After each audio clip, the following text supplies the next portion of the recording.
Sa panahon ngayon, marami na mga taong gumawa ng mga sama at hindi sumunod sa mga kalooban ng Diyos. Ito ang pag-aalamin natin dito sa aking channel.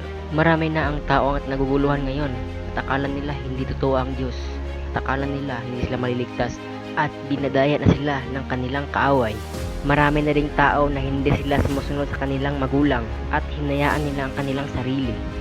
At sa panahon ngayon, marami na ang mga tao na busy sa kanilang trabaho at sa pag-aaral at hindi na sila makapagsamba sa kanilang Diyos. At marami na din mga umibig sa mga salapi. At alam nyo ba, malapit na ang paparating ng Panginoon sa ating mundo. Napansin nyo ba ang bilis ng panahon ngayon at oras?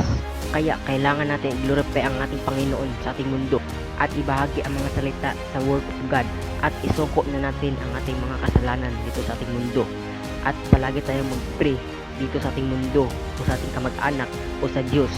Huwag din kakalimutan natin ang pagbabasa ng Bible dahil importante ito sa Panginoon. At yan lang po ang ating video at pagtatapos. At salamat po sa pagpanood sa aking video channel. At kung nagustuhan yung video na to, paki-share na po and God bless. And see you next video.